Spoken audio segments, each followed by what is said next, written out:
এখন আমাদের দোকানে এসি চলতেছে, আর প্রায় 30 ডিগ্রি সেলসিয়াসের মতো তাপমাত্রা। এসি চলার পরে তাইলে এবার বুঝেন বাইরে এসি না চলার, মানে বাইরে তো এসি নাই সোজা হিসাব। আর এখন বাইরের কি দশা। আর এর মধ্যে একটা মহিলা দোকানের একটু দূরে শরবত সেল করতেছে বা কিছু প্রোডাক্ট নিয়ে বসে আছে।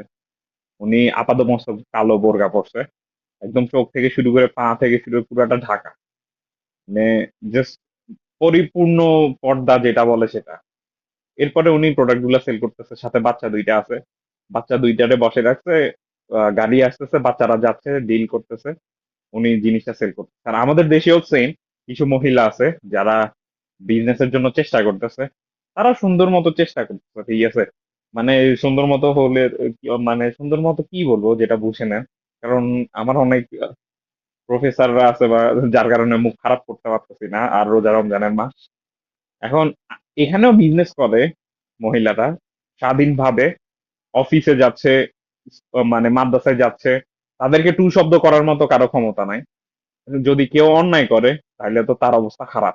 আমাদের দেশেও বিজনেস করতেছে, স্কুলে যাইতেছে, কলেজে যাইতেছে, সবখানে যাইতেছে, চাকরি করতেছে, কিন্তু প্রত্যেকটা পদে পদে হেনস্থার শিকার হইতেছে, প্রত্যেকটা পদে পদে।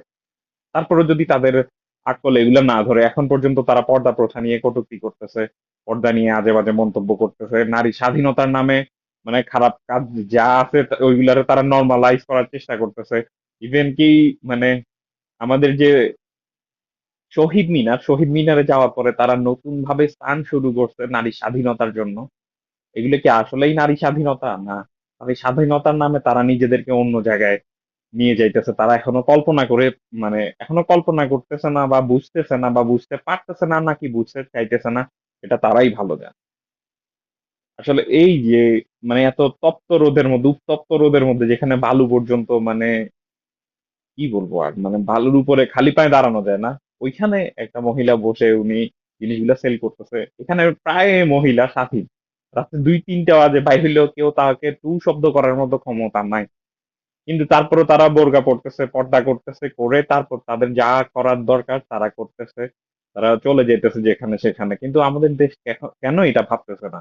একবার ভাবেন যে মহিলা এগুলা করতেছে, মানে পর্দা প্রথা পুরা মেনটেন করে সে তার দৈনন্দিন জীবনে সবগুলো কাজ করতেছে, তার বাচ্চা কাচ্চারা কি শিখতেছে? আর আমাদের বাচ্চা কাচ্চারা কি শিখবে যদি আমাদের দেশের মহিলারা এখনো পর্দা প্রথার গুরুত্ব না বুঝে? ইন ফিউচার তাদের জন্য কি আসতেছে সেটা আল্লাহ ভালো জানে। আসলে